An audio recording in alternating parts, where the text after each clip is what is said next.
Hello guys! Hello Virgo! Welcome dito sa ating channel, Kapalaran 888. Welcome! Alamin natin kung anong messages, vibration, gabay energy para sa lahat ng Virgo. This is general reading, so alamin natin Virgo kung ano ang message na para sa'yo. Okay. First card natin is Queen of Gabriel. Queen of Gabriel is person energy siya. Queen of Wands siya. So, dito sinasabi na you are free. Okay, Virgo, you are free. You can do anything right now. Go after what you want. And you have the ability to attract helpful people. So, sinasabi ng baraha dito, Virgo, na you are lucky, you are fortunate. Kasi, pwede mong ma-attract yung mga taong generous and helpful. Okay, thank you.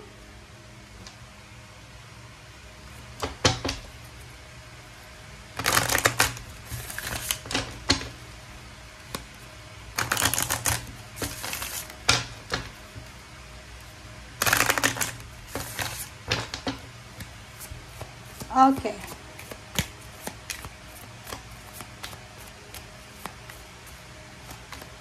Next card natin is push through any insecurities. Oh, diba? Sinasabi sir dito, Virgo ng barahan, na you are free. Lahat daw ay pwede mong magawa. Lahat ng gusto mong ma-manifest ay ma-manifest mo. So, hindi mo na kailangan mainggit, hindi mo kailangan ma-insecure. Alisin mo yung galit, hinanakit, insecurities, envy, jealousy na yan. Kasi, walang imposible sa'yo eh. Lahat ay kaya mong magawa. So, it's a waste of time, it's a waste of energy and emotion kung makakaramdam ka ng ganyan. Okay?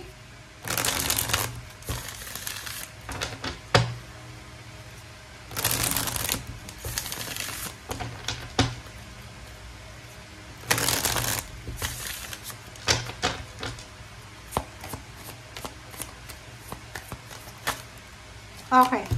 First card natin is Knight of Cups. Second card natin is Ace of Cups. So, Virgo, nakikita ko sa'yo dito na sobrang aapaw yung cups mo. Sobra kang magiging masaya. Especially if you are single. Kung single kang Virgo, babae or lalaki, posibleng may mag-offer ng love life sa'yo, or relationship, or emotion, or posibleng kung may asawa ka man, or yun nga, may asawa, walang asawa, ano man ang gender mo, mayroon kang ma-attract na mga tao na pwedeng makatulong sa'yo, lalo na sa pangangailangan mo, emosyon or financial. Okay. Meron ditong mga Virgo na siguro marami silang pinagdadaanan sa buhay sa linggong ito. Okay, pwedeng sa linggong ito, pakiramdam nila, stress sila, depress sila, or pakiramdam nila ay nandoon sila sa sitwasyon ng restrictions. Yung parang, halimbawa, may asawa ka, tapos na-fall out of love ka na sa asawa mo, tapos mayroon kang nakilala na ibang tao na parang feeling mo siya na yung mahal mo. So, since you're married, nakikita ko na hindi ka mapakali sa gabi kasi nag-iisip ka eh. Iniisip mo na, ano kaya yung gagawin ko? Tama ba tong direksyon? Ano ba tong gagawin ko? Itutuloy ko ba yung relationship na to or hindi? Parang ganun. So, pwedeng hindi ka makatulog dahil sa sobrang pag-iisip. Okay. Next card natin is Page of Cups. And then Four of Wands. So, sinasabi ng baraha sa'yo dito na isang good news ang posibleng darating sa'yo. And yung good news na to is for the stability of your family. So, ibig sabihin yan, maraming magagandang mangyayari sa buhay mo emosyonal sa susunod na taon, susunod na buwan, susunod na dekada. And, sinasabi ng baraha sa'yo dito, Virgo, na kung ngayon medyo pakiramdam mo na sa stagnant situation pa rin kayo, may Virgo na nangarap siya na magkaroon ng bahay, sasakyan, lupa, stable na trabaho, makapag-travel, pero parang yung iba hindi nila magawa-gawa, it's because nasa sitwasyon silang stagnant. But yun na nga sinasabi, in the near future, yung emotion mo, yung financial mo, sobrang magiging stable yan. The devil, umiwas ka Virgo sa mga temptation, lalo na relationship. If you are married, okay, if you are married, yun lang, kailangan mong mag-ingat kasi maraming magiging temptation. Be patient, be strong, Be courageous na labanan natin yung tukso na yan, lalo na yung mga third party na yan, mga chat or mga kung ano man na yan, mga call. Kasi once na nakapasok ka sa bitag ng temptation na yan, mahirap nang lumabas dyan. And be careful of karma. Zero the Fool, sinasabi ng bara sa'yo dito na maraming magsisimula sa buhay mo, Virgo, kung gugustuhin mo. Yung rason mo ngayon na restricted ka, stagnant yung situation mo, hindi daw yun rason para maging stagnant ka for life.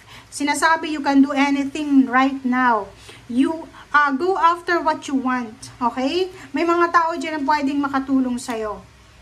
Okay. So, Virgo, nakikita ko isang unexpected or isang milagro ang posibleng darating sa'yo. Isang risky offer na pwede mong pagkakitaan, mapabusiness or trabaho. Nakikita ko meron ditong Virgo na magdedesisyon siya. Medyo meron kang takot ng konti sa dibdib mo. Pero nakikita ko sa'yo dito na makakapag-isip ka na parang sasabihin mo sa sarili mo na itatry ko lang siya ng one time. And yun, pag nagustuhan ko, tuloy-tuloy. Pero kung hindi ko nagustuhan, mag-quit ako. Parang ganun. Okay, the Lovers. Trabahuin mo daw, Virgo, yung relationship mo. Kasi mabilis kang ma-tempt, mabilis kang matukso, mabilis ka din na magtiwala. Okay? Posibleng may ikakasal, may magsa-celebrate ng wedding anniversaries, merong relationship na from dating to level up, may ikakasal, pwedeng yung iba, maghihiwalay, so hindi natin alam kung nasaan ka dyan. Okay, so yung iba sa inyo dyan, merong Virgo na posibleng nakapag-desisyon ka na. So, kung wala ka pang trabaho sa ngayon, or gusto mong mag-business pero hindi mo pa binubuksan yung business, posibleng maiisip mo na yan sa linggong ito na, kailangan ko na talaga. It's time to move on, it's time to start over. Diba? 5 of Wands, ihanda mo ang sarili mo, Virgo, para sa mga competition. Ang competition na to, doon sa mga mag-a-apply ng trabaho, papuntang abroad, or nasa Pilipinas lang, sinasabi ng bara sa'yo dito na ihanda mo ang sarili mo kasi maraming unemployed ngayon. So, wag kang panghinaan ng loob, Virgo. So, like for example, nag-a-apply ka ng trabaho, tapos nakita mo ang daming naka-fall in line na lahat nag-a-apply. Wag kang madismaya, wag kang madisappoint. Just go with the flow.